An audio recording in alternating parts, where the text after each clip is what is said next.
are very excited about having a panel. We're going to talk about parent loss. And this is big for you because you lost your dad, what, 3 years ago? Absolutely. We have leaders in the field today that have been doing this work for a long time. I am so glad that they're here with us and took the time out of their busy schedules. Thank you so much. We are going to be talking about something so near and dear to my heart. My father died 3 years ago. And, it's really interesting not having a dad because I've never been on this earth without a father.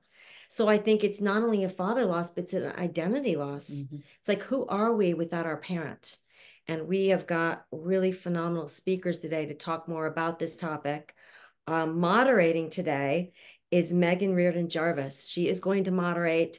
She just released a phenomenal memoir called The End of the Hour, and it is riveting. So please go out there and get it.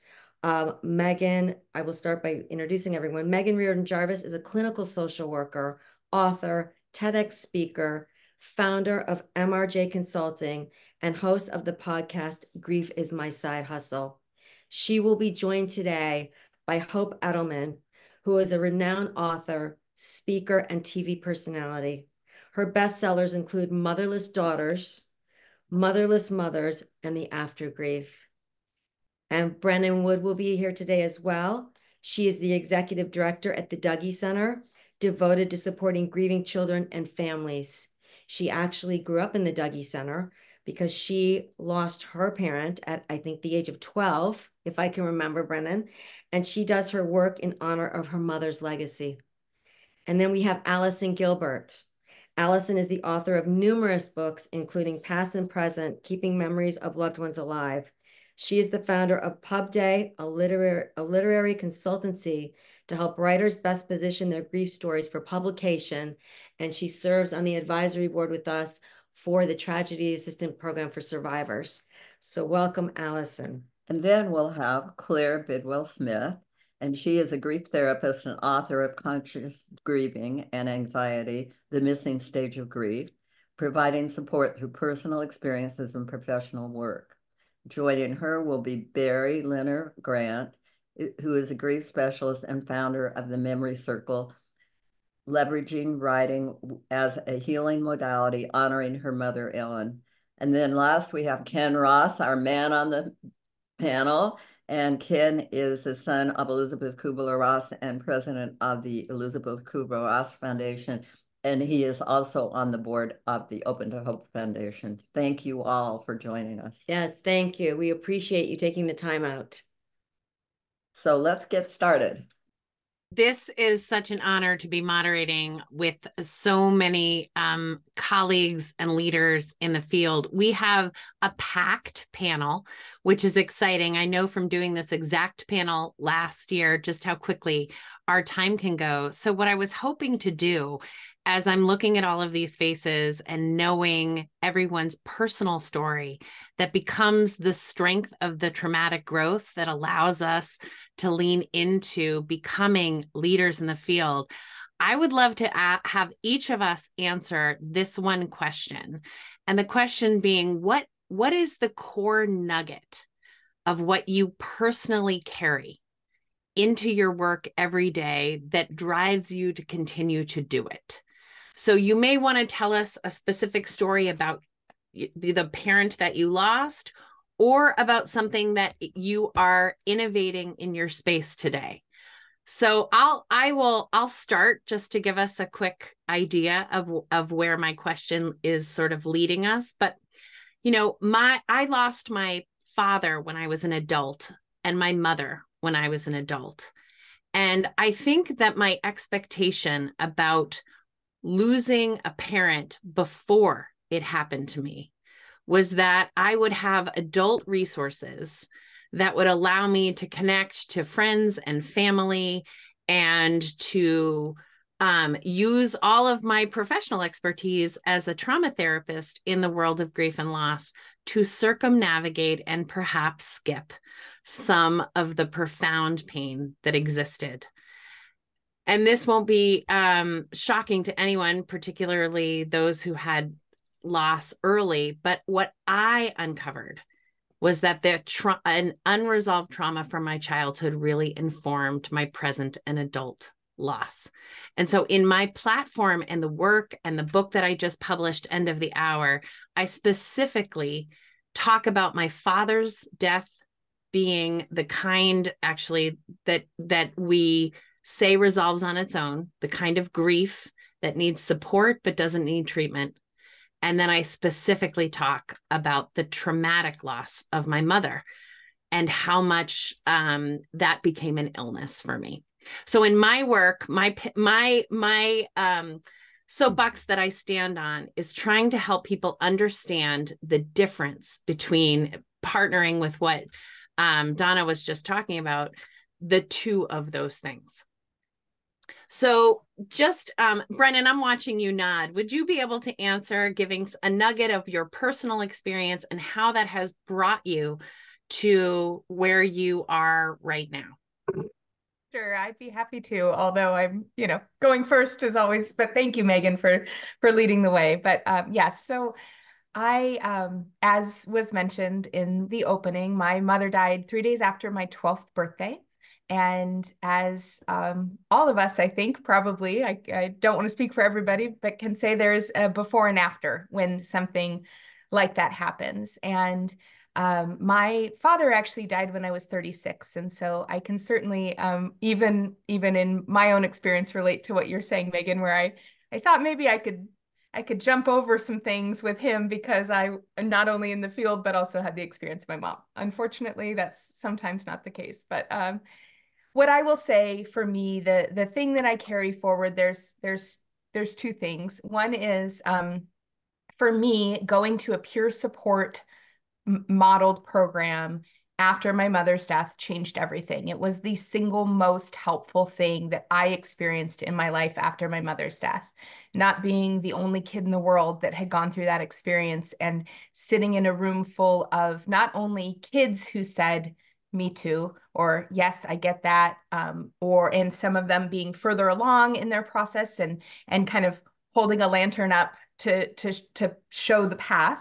That was incredibly helpful. The adults in that group also, that were the volunteers and the staff people, those adults changed everything for me, because instead of trying to take my pain away, they sat with me in it. They said, they validated that experience, and that was huge. And then the other thing that I will just share, I think one of the huge lessons for me in my mother's life and my mother's death is that two things can be absolutely true at the same time. We can hold deep sadness and joy at the same time. And for me, I think my life's work is a prayer to my mom. And that prayer is to show others that, yes, it is traumatic and awful and hard and all of those things. And you can find wisdom in it. You can find joy in it. You can find many things, many gifts that have come into my life, not only because my mother lived, but because my mother died. So I'll end there. That's so beautiful. Thank you. You answered that perfectly. Ken, is it okay if I call on you next? Would you be able to talk to us about your experience and how it feeds the work you do now? Well, my parents, in different ways, I was taking care of both my parents before they died. And I took care of my dad for only 3 weeks before he died. It was kind of unexpected. And there's definitely a huge difference between that and my mother, who I took care of for 9 years. And so I kind of decided to deal with the grief before she died. So I was imagining she was already gone and digesting my grief, if you will. But with my father, I didn't have time to do that because he was getting sicker and sicker, and I didn't realize he was going to die. So the experience was radically different. And what I did after my dad died was to surround myself with things that reminded me of my father. So I started calling my father's friends and trying to kind of keep his memory alive by being part of things that reminded me of my father and hearing stories about my father. And that was a big relief for me.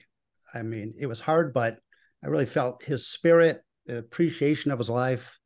And, I knew there's nothing I could do. heal in the present. We don't heal in the past. We can't do anything about the future, but we heal in the present. And so we're trying to process and let go of the past, let go of what may come in the future, and just come into the present and face what you're going through. And so it was interesting to digest these two different griefs. But with my mother, I was, sad she was gone, but she was not very happy in the last few years of her life. So I was actually kind of happy that she passed. I mean, maybe it sounds kind of perverse, but I was happy because that's what she wanted. She was ready. And so we all had to, deal with, this is what you want. So let's let my mother pass and be happy that she had a very full life and that she's free of pain. So there's kind of another side of grief that, it's our grief, but what about what they want? So I was happy to let go of my mother when we did. And I wrote down that we heal in the present. I saw everybody nodding. So I'm just saying that out loud. I don't know why I have never thought of that phrase before, but it was so impactful just now to me. And the nodding of saying out loud what so many people who do caretaking experience with some level of shame, which is that there is absolutely relief when someone who is suffering and living a life that they would not want to be living is no longer living that life. So also thank you for saying that out loud, because I think all of our work is about validating the experiences that end up in the shadows and not being said out loud as though we can't say the truth out loud. Allison, right. Well, do you want to? Oh, sorry, Ken, go ahead. No, I was say, what, the way my mother described it is, why do green leaves fall? Yes, we're expected to have brown leaves fall, but why do green leaves fall? That doesn't make sense in our head. That's right. That's beautiful. Thank you, Ken. Allison, sorry. Will you go next for us? Yeah, no problem. Something that Brennan said really hit me, which is that so many people do find so much solace and support in community, in support groups, in talking. But I founded Pub Day, my new literary consultancy, for those of us who learn about themselves not through talking, but through writing.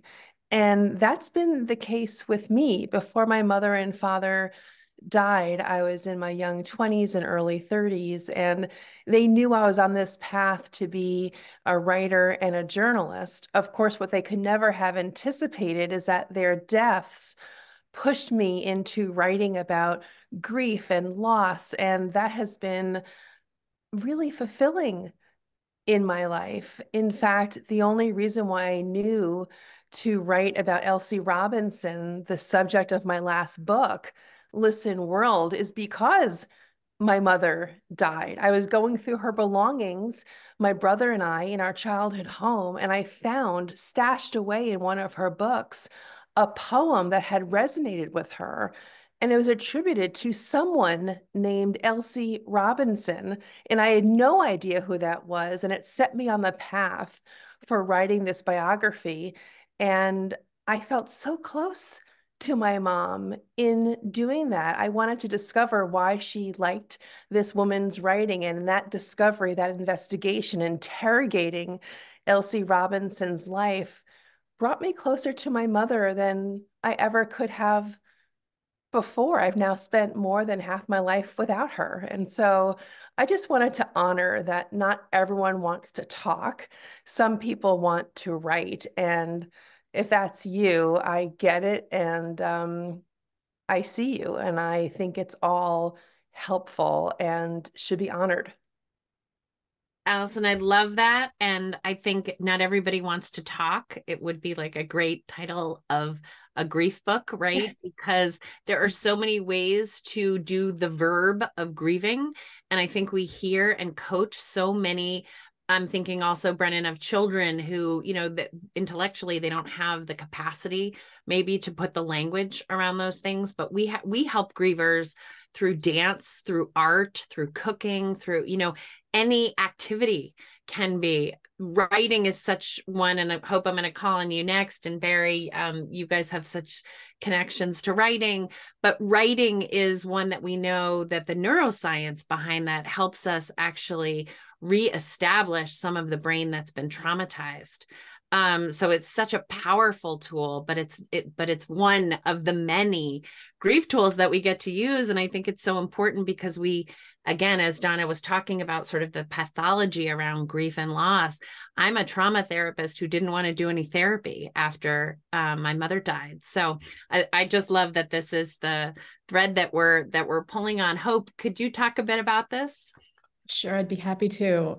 I was just looking up to verify. Chapter 8 in the After Grief is called People We Need to Talk and Write and Paint and Perform, because it's really about externalizing your grief. And some people, particularly female or female identified individuals, do want to reach out to others and talk and emote, but others want to express their grief through action or doing. But before I dive in, I just want to thank you, Meghan, for doing the panel. And it's an honor to be in the presence of all of my esteemed colleagues here who I have all worked with in one capacity or another before. And a big thank you to Gloria and Heidi and Open to Hope for providing this forum to so many mourners year after year. I was 17 when my mom died of breast cancer, and I didn't know any other girls other than my sister who had also lost a mom. And I spent a good solid 10 years in isolation.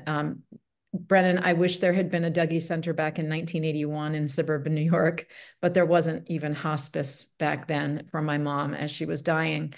And so I developed coping strategies to manage in a world without my mother and in a family and an environment that wouldn't talk about her death or her life very much. But when I decided to write Motherless Daughters, which was the book I needed, couldn't find, I started interviewing other women, and that was such a game changer for me. And that's when I discovered the power of community. And you can write in community. You can perform in community. You can talk in community. There are many things you can do in community, but that's where my work has shifted now to community building for women who've lost mothers at any age. Historically, I've worked with women who were children, teenagers, young adults when their moms died. That's what the book Motherless Daughters is. That's the audience that it's geared for.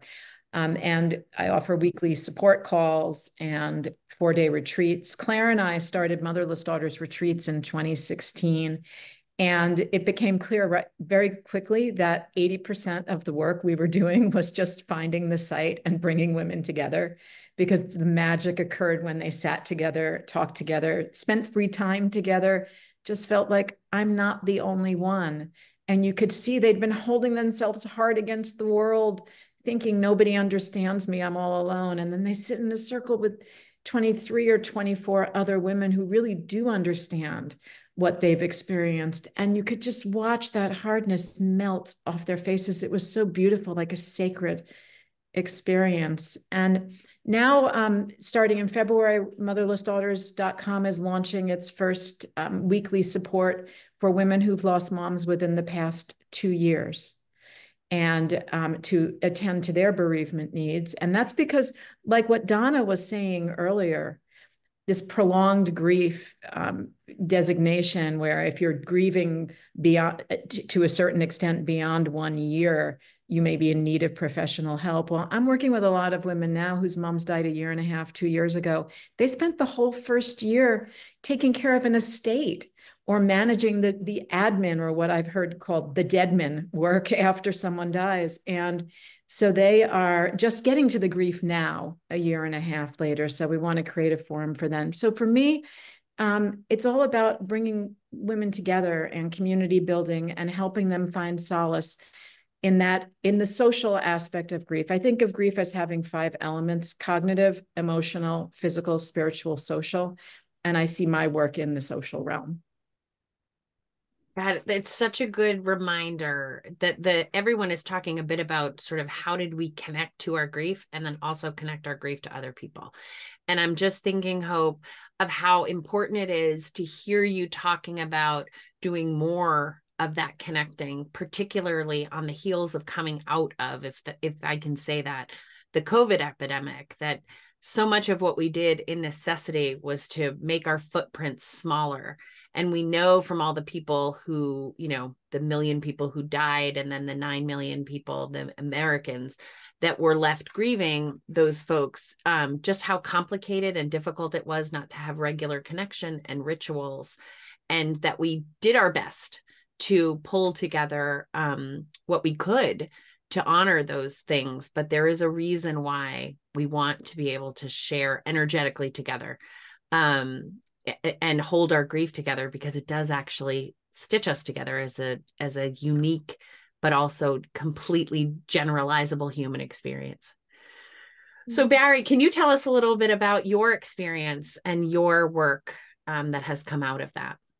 Sure. I lost my mom, Ellen, in 1993. And as Hope said, there were precious few resources until 1994, when Hope's book came around, Motherless Daughters. And I knew cognitively that I was not alone in the world, but boy, if you don't feel like you are the only person who had lost a mother, I didn't know anybody. And because I looked like I had it together, nobody really offered me any resources. And so while there probably were some in the world, it wasn't until I read it in other books that I realized I wasn't alone. And that really opened a door for me in having discussions with peers. I felt as if I had some kind of magnet for a heart, that I kept meeting the motherless daughter in the room everywhere I went. And I think it was from that feeling of being alone that I sort of combined my degree as a journalist, and I was at the Chicago Tribune at the time, and felt like we need better, we need to do better, and found my way to some trainings and to create the Memory Circle, which really my whole mission there was just to create a space where there wasn't one before, where we could sit shoulder to shoulder with others and bear witness, you know. And it was in that work where I combined writing and talking and crafting and whatever it was, even changing the space where we gathered, from cozy chairs to yoga studios to virtual events, where we could just be seen and heard and witnessed, and where those who weren't wholly comfortable with writing could hear other people's writings, could hear a recommendation of a great memoir, a great book, where you could see yourself between the pages, between the words, and craft what I like to say is a wisdom exchange, right? Just being in a group, we hear something that somebody else says that so resonates, where we think, oh my gosh, I've thought that forever, but I've never been able to put words to it. You read something in a book, and again, you feel so much less alone because you see the very way that you felt in those words. So I host a lot of writing groups. And again, I see this beautiful and profound wisdom exchange happen when we gather to tend to our grief in a way that feels on purpose and with meaning, and with others where they just get it. And doesn't everybody want to feel less alone in that way? Barri, you remind us that even though we all have, you know, the little Zoom blocks around us and have been identified as grief experts, that everybody becomes an expert in their own grief. And that phrase, wisdom exchange, I'm watching people react to that in the chat, that actually is what we are doing when we're expressing, right? When we come to understand our own experience with grief, and then we put some words and language around that, we offer that as wisdom to someone else to plug into and expand on and to use. So anybody who's watching this and loves, you know, Ken's language that he's given us today and Barri's language that she's given us today, part of the beauty of doing panels like this and sharing the experiences is that you then get to go take those words out and offer them to someone else who needs them. And I just think that is one of the real gifts of being able to say that I talk about my grief and I express my grief. Not everybody is going to make it into their work or their work life, but that's not how we define the traumatic growth, right? We define the traumatic growth by having it be that we are not only traumatized, that it is not just a bad thing, but something comes of our loss that allows us to become more. And maybe it's more compassionate and empathetic to another human. Yeah, I think we become beacons, right? We do this work, we gather in groups, and then we hear something that somebody else says, and we sort of become beacons for the next person. So 30 years later, still learning, but again, still saying those things so that there is somebody, even on the checkout line in the grocery, I'll hear somebody checking out the soup and she said, oh, my mom loved that. And you learn to tune into like that past tense and is she with us? And we just, that comfort in being able to have those conversations everywhere we go. So great. Claire, will you chime in for us and tell us a bit about your story? Yeah, of course. It's such an honor to be here with all of you. These are some of my just favorite colleagues, and I've worked with all of you so much in so many beautiful capacities. My parents both got cancer at the same time when I was 14, and I'm an only child. My mom died when I was 18, when I was a freshman in college, and my father died 7 years later, when I was 25. And, I think losing a parent, especially young, but at any age, is just really unmooring. I think it really impacts our sense of identity, our sense of safety, our nurturing in the world. There's so many layers of it. And I think often people are surprised by how huge it feels and how much it really just affects their grounding. And so for me, when my mother died in particular, my predominant response was a lot of anxiety, just a lot of fear, just feeling really uncertain in the world, feeling really unsure of everything. I think that losing a parent really challenges our beliefs and assumptions about the world. And again, kind of our sense of safety and identity. I was always a writer and hadn't really imagined doing this. Nobody, I don't think, grows up wanting to be a grief therapist.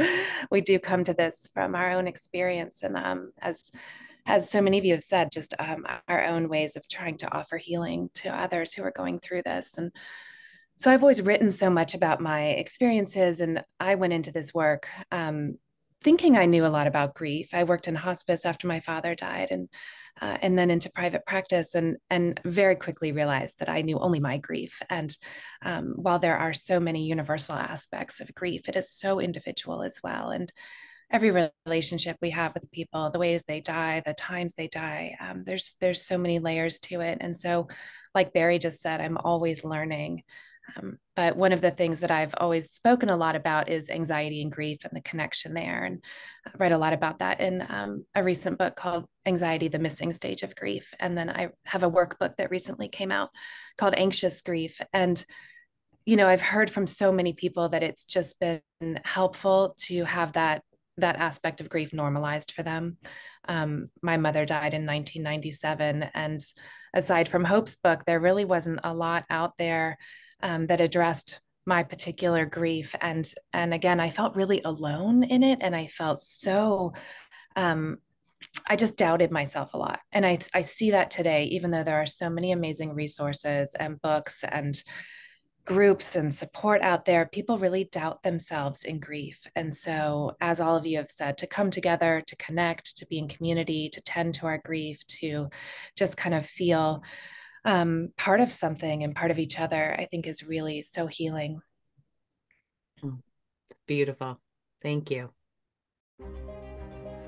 I've learned that it helped me to help others, to know I'm not the only one, put one foot in front of the other, find a life. Adding hope to the darkness, you start on the trip to recovery. Reach deep down inside and say, I am going to live on.